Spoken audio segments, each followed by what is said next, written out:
1937, a German-born radiologist arrived on an island at the edge of America. He called himself Count Karl Julius von Kossel. Key West, Florida, a place already thick with heat and salt and slow, certain decay. He told people he had been waiting for someone, that a vision had shown him a face, and that he had come here to find it. Her name was Elena de Hoyos. 22 years old, tuberculosis advanced. She was already dying when he first saw her in the radiology wing of the Marine Hospital. Karl didn't see a dying woman. He saw the face from the vision. His whole life suddenly confirmed. She was exactly as she had been shown to me. Every line, every shadow. I had been waiting 30 years. He began to court her. He brought flowers. He played accordion at her bedside.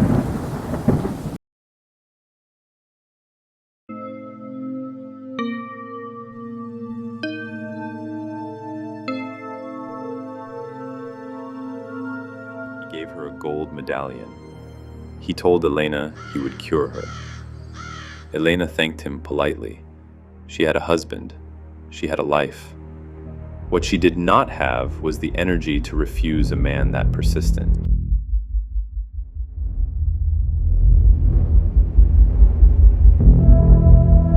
He could not save her. He tried electrical treatments of his own design. He tried experimental medicines. He tried, in his way, everything.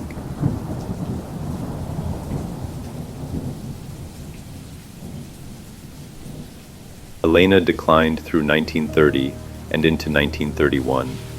She endured his devotion with a tolerance that cost her energy she did not have to spare.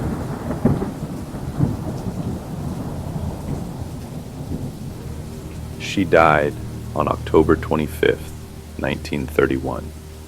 She was 22 years old. Karl wept at her bedside. Her family let him, grateful for the grief. They did not yet understand that for Karl Tanzler, this was not an ending. He had already begun to think about what came next. He built her a mausoleum with his own hands in the Key West Cemetery, an above-ground tomb, elaborate, lined, appointed. He visited every day. He slept there sometimes. The family found this strange. They did not yet find it alarming. In April of 1933, a year and a half after her death, Karl removed Elena from the mausoleum at night. He carried her to a converted airplane fuselage on the hospital grounds that he had made into a home, and he began his work.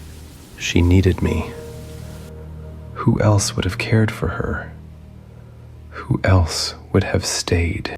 He rebuilt her. Wire mesh and plaster of Paris where bone had failed. Glass eyes, a wig. He saturated the body with preserving agents, dressed her in a white wedding gown, and arranged her in a chair by the window.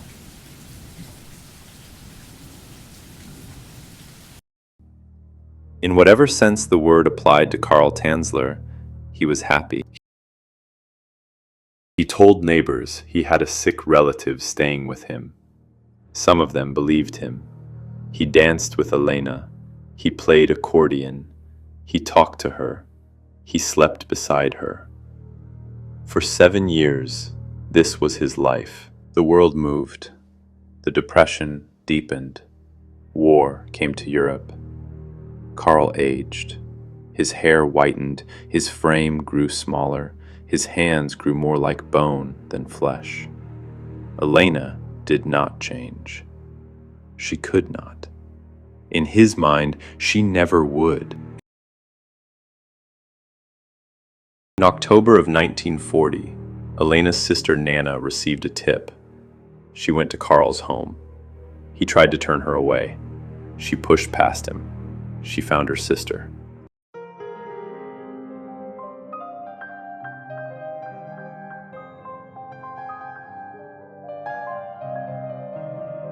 She called the police.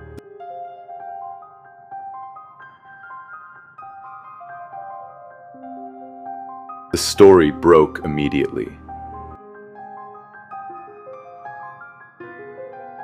Key West became a circus.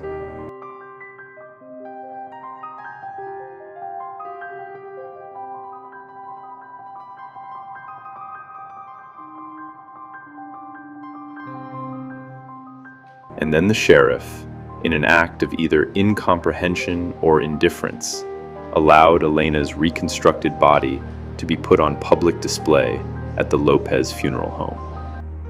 Over 6,000 people came. They lined up around the block to look at her.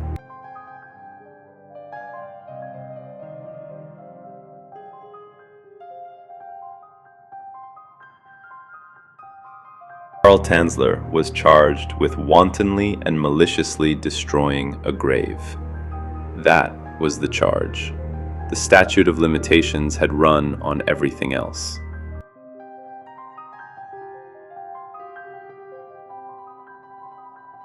A judge dismissed the case.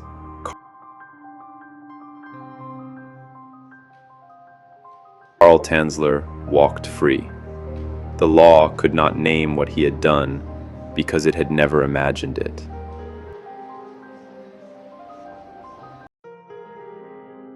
He moved to Zephyr Hills, Florida. He wrote a memoir. He gave interviews.